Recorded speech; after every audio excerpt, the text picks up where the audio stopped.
ออกมาเขาเจ้าปั่นแล้วเลยพี่น้องบ่ฮู้ว่ารถปั่นเขามาสบายดีเด้อพี่น้องสบายดีเบิดสุขสุขคนเนาะสบายดีย่ำแรงพี่น้องช่วงค่ำๆเนาะปั่นเข่ากันรอบสุดท้ายพี่น้องเบิ่งของครูแฝดได้จักสอบ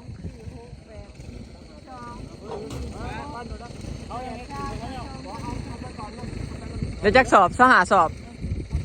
ปาดของอันทะเลได้กำไรสหาสอบปีนี่เป็น145สอบปาดมันใช่เลี้ยงยังเด้เลี้ยงเป็ดเด้กำลังคั่วอยู่ฮะโอ้ยมาปั่นคำเนาะ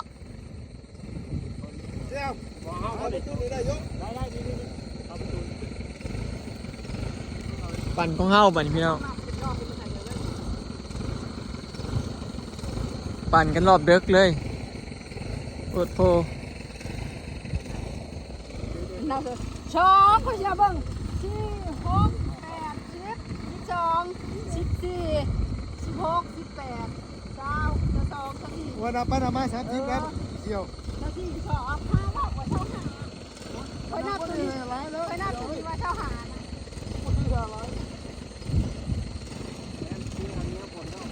สรุปได้สหาสอบพี่น้องชิมอนปอนไซเนาะเอาคนมังคำนี่แหละได้สหาสอบพอดีรวมกับ120แล้วก็พอดีเป็น145สอบปีนี้เราได้กำไรกว่าปีแล้วนี่45สหาสอบพี่น้องได้กำไรเนาะปีแล้วแล้วได้120ปีนี้ได้145หมานขนาดเนาะคือว่าหน้าเรามันงามเลยเสมอกันประสูไห้เลยแต่งได้ลายเนาะปีนี้เขาเรางามเฮง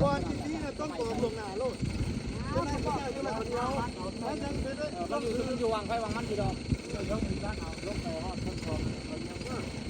นี่ไหน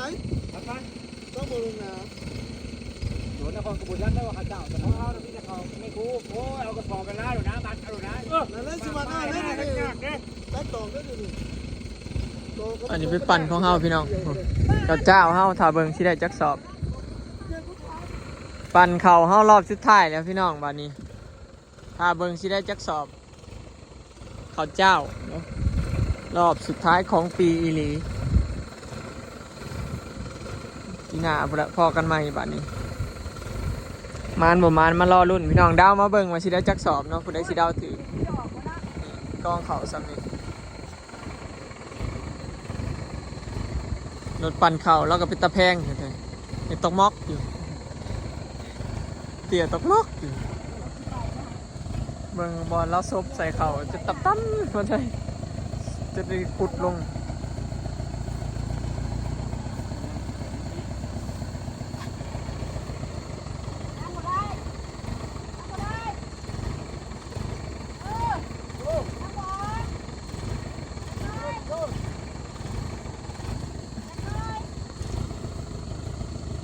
ปั่นของซิมอนบอนไซน่ะได้แล้วพี่น้องได้25สอบเขาเอา2 สอบ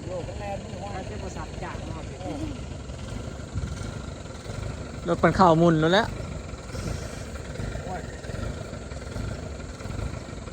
รุ่นเจ้าจักสอบฟันไซประมาณ20 สอบอย่างไรโอ้สหาพระเจ้าไม่ได้ไล่ทุกคนนี้ดอกมันกองสามีเพื่อนกันยาวเพราะปกติเขาเจ้ามันก็ได้บไล่ทอเขาเนี้ยวอยู่แล้วพี่น้องเขาเนี้ยวนี่ได้อยู่ประมาณ20 หาสอบเขาเจ้านี่ประมาณ20อย่างใดอย่างเก่ง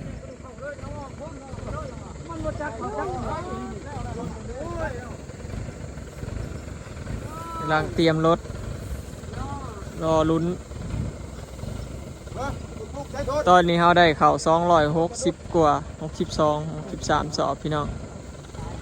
ถ้ารวมกับเขาเจ้าบันก็ได้30นี่ถือว่าโอเคเลยมานเลยเริ่มแล้วพี่น้อง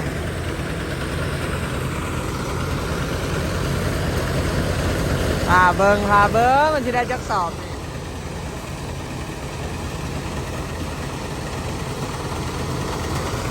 รถขั้นใหญ่นะเขาไปเอาพี่น้องเขาบอกว่าเขาบอกมา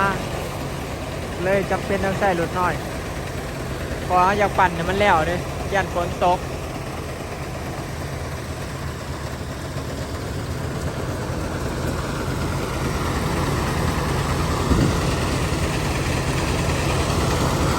บ่เฮิงเราพี่น้องเพราะว่าเข่ามันบ่หลายเนาะอย่างได้ก็ประมาณ20 สอบนี่แหละบอยว่ะประมาณนี้แหละแต่ขนาดเข่าที่ว่าบอนไซยังได้แต่25เนาะอันนี้นะใหญ่แต่กองเข่านะบ่หลายเม็ดบ่ตื่นเป็นเที่ย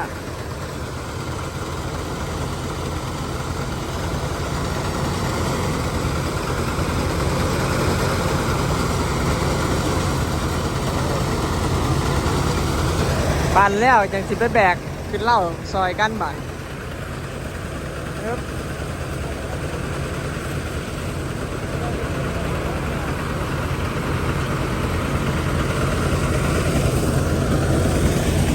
อันนี้เป็นเก่าเจ้าเม็ดนี่เม็ดใหญ่เม็ดยาวพี่น้องบ่ใหญ่แต่ยาวมันเป็นพันธุ์ของเม็ดถาวรพันธุ์ของบอยนี่สิเป็นเม็ดปุ๊บๆปุ๊บๆใหญ่ๆสัดๆ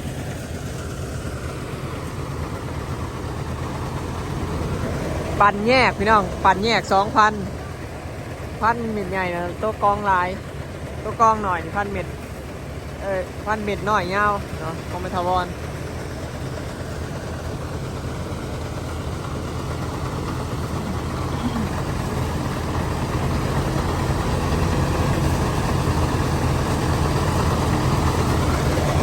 ตั้งแต่เกี่ยวเข่ามาโบเคยมือได้ปั่นกลางวันพี่น้อง ได้ปั่นแต่กลางคืนปั่น4-5 รอบเดี๋ยวกลางคืนหมดเลย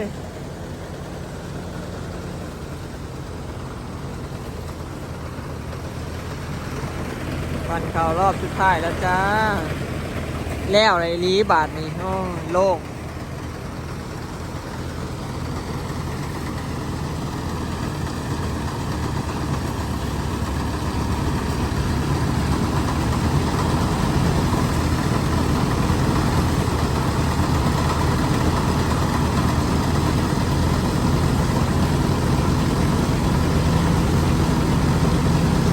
เครื่องเข้าตะกี้กับบักลายนี่พี่น้องมันทำมาล่าเพิ่นอัดไว้ให้ลูกเพิ่นเลยเหลือซ้ำนี่เอาไว้เก็บกินเห็ดเฟือง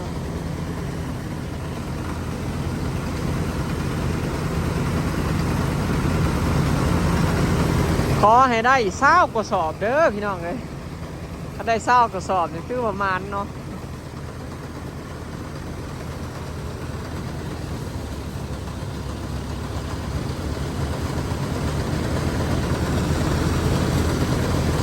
ถ้าแม่นรถใหญ่ปั่นบ่พอ10 นาทีเนาะ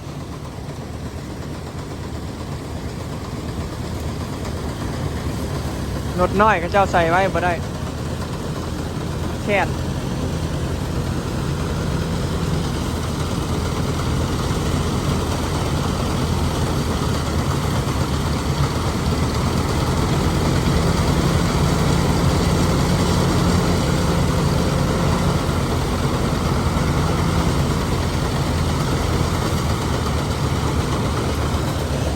เปลี่ยนกันดึงกระสอบเข่าพี่น้อง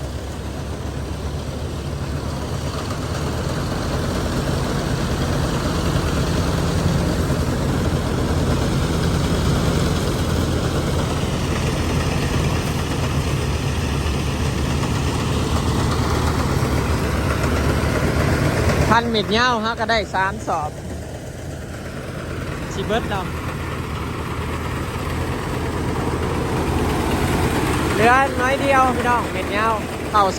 2,000อันนี้เข่าเม็ดน้อยเม็ดสั้นนะมันสิเม็ดสั้นๆนี่บ่พี่น้องเม็ดสั้นๆป้อม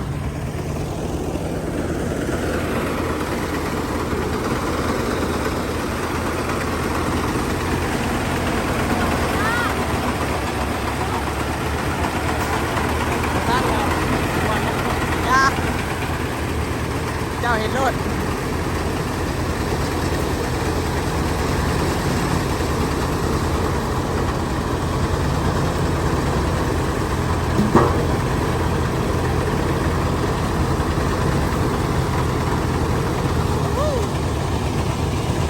ได้ยักสอบได้4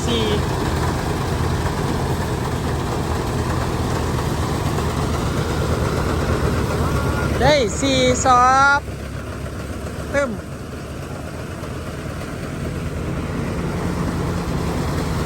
นาสิได้5-6 สอบนี่แหละพี่น้องเข่าเม็ดยาวพอมันยังข้างอยู่ในเทิงเลยยังข้างอยู่ในเทิง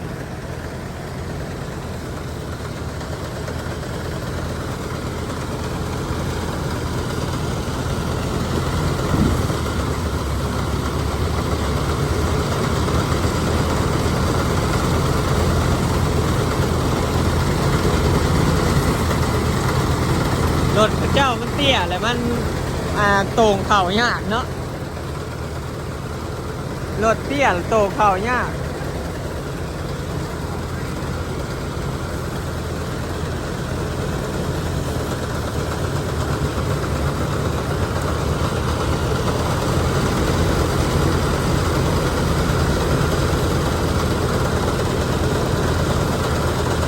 สรุปได้5 สอบพี่น้อง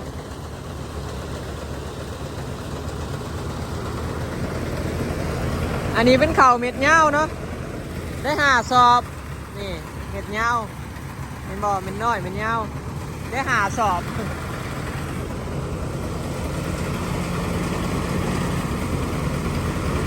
ได้5 สอบพี่น้องนี่บานนี้มาเบิ่งเข่าเม็ดน้อยปุ้มเนาะมันสิได้จักสอบเดี๋ยวสิไปดึงกระสอบเข่าเปลี่ยนกันกับพี่น้องเนาะเดี๋ยวทารุ่นเบิ่งรอบปั่นใกล้ชิแล้วเนาะมันสิได้จักสอบเดากันมาพี่น้องผู้ใดสิเดาถึงตอนนี้ได้8 สอบพี่น้องมาเบิ่งเข่าเฮายังบ่ร้ายแล้วนักก็ได้8 สอบสิบ่ฮอดบ่20 สอบ9 กว่าสอบเนาะรุ่นแทบตายพี่น้องรถปั่นเข่ามันซ่ารถน้อย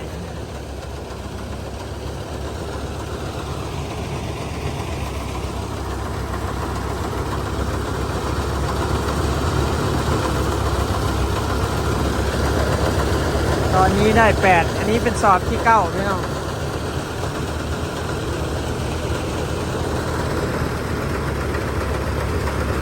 อยากนำกับท่านรถมันซ่าแก้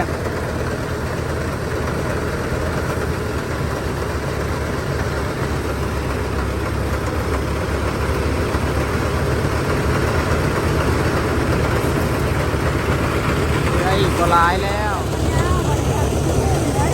มาเบิ่งข้าวเจ้าเฮาพี่น้องเบิ่งเม็ด เห็ดตะปุตะปิอยู่เม็ดน้อยๆสั่นๆเห็ดอุปุอีปิอยู่ไหมมาเบิ่งบัญชี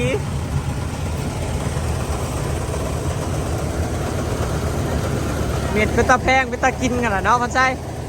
เม็ดสั่นๆป้อมๆ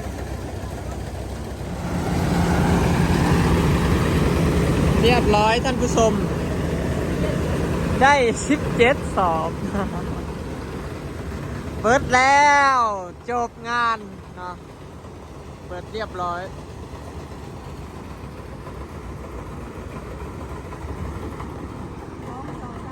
อันนี้คือข้าวเจ้าของเราพี่น้องนี่สอบหนึ่งกับประมาณ40 โลนี่แหละสอบใหญ่เนาะอันนี้สอบใหญ่แห้งย่อจนไม่อยากขึ้นพอละได้17 กระสอบพี่น้อง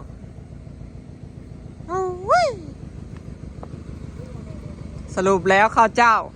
ได้17 สอบพี่น้องผู้ใดตอบถูกแน่เนาะผู้ใดเดาถูกพี่น้องบอยเดา20 สอบอีกขาดอีก3 สอบบืนเสีย20 สอบบ่ได้ซ้ำพี่น้อง18 สอบนี่18อันนี้รวมทั้งข้าวเหนียวพี่น้องข้าวเหนียวเฮาเท่าไรก็263 สอบเนี่ยบวกเข้าไปอีก17 สอบเป็นเท่าไหร่17บวก63 17 70 80 สอบ280 สอบพี่น้องครับปีนี้รับใส่ใหญ่เท่ๆได้นี่ว้าวได้ยินนี่มันเมียมันลายๆเลยนะนั่นแหละจะว่ารับใส่ใหญ่เท่ๆได้นี่เฮ้ยกูอยากเห็นตัวครับเมาน้ำยังไม่มีเก็บคนหรือไร สรุปเนาะปิดงานพี่น้องเนาะปิดฤดูการเก็บเกี่ยวข้าวแล้วปีนี้ถือว่าบรุปหลายอยู่เนาะรวมแล้วประมาณ280สอบพี่น้องรวมทั้งข้าวเจ้าข้าวเหนียวเนาะปีแล้วนี่ได้ละ270ปลายที่เฮาได้ฮอด280ก็คือเฮาเฮ็ดหน้า200อีกเพิ่มไม่ได้พี่น้องปีแล้วนี่เฮาได้270นะคือเฮา72สอบ272สอบนะคือเฮาบ่ได้เฮ็ดหน้า200ปีนี้เฮาเฮ็ดหน้า200เพิ่มได้20กว่าสอบ30สอบนี่แหละจังก็ได้ฮอด280หน้าทงนั้นนะเฮาได้จักสอบก็ ตอนนั้นมันเข่าเตี้ยข้าวเข่าเนี่ยเอาเจ้านะคือข่อยเตี้ย รถมาเอาไปเขาใช้ทุ่งยางเห็นไหมก็ได้ทำยังไงแล้วนะมันตาลุก สรุปเนาะพี่น้องข้าวเฮาบ่ได้เมียนเนาะกินข้าวแล้วจังสิมาห้ามขึ้นเหล้าต่อบัดนี้เขาเอา2สอบพี่น้อง17สอบเขาเอา2สอบขอบทีกินข้าวแล้วเนาะไปกินข้าวเที่ยงไม่เท่าไหร่พุ่นละเรากำลังขาเป็ดเห็ดกินอยู่เดี๋ยวกินข้าวแล้วจะสิมาย่อขึ้นเหล้าเนาะโอเคเนาะพี่น้องปิดฤดูกาลนี้เนาะจบปีหน้าพอกันใหม่บัดนี้เนาะคลิปนี้ก็สิขอเก็บภาพบรรยากาศไว้สำนี้เด้อเนาะไปแล้วสบายดีปีหน้าเจอกันใหม่จ้าเก็บเกี่ยวข้าวเบิดไปแล้วปีนี้ปี2025เนาะ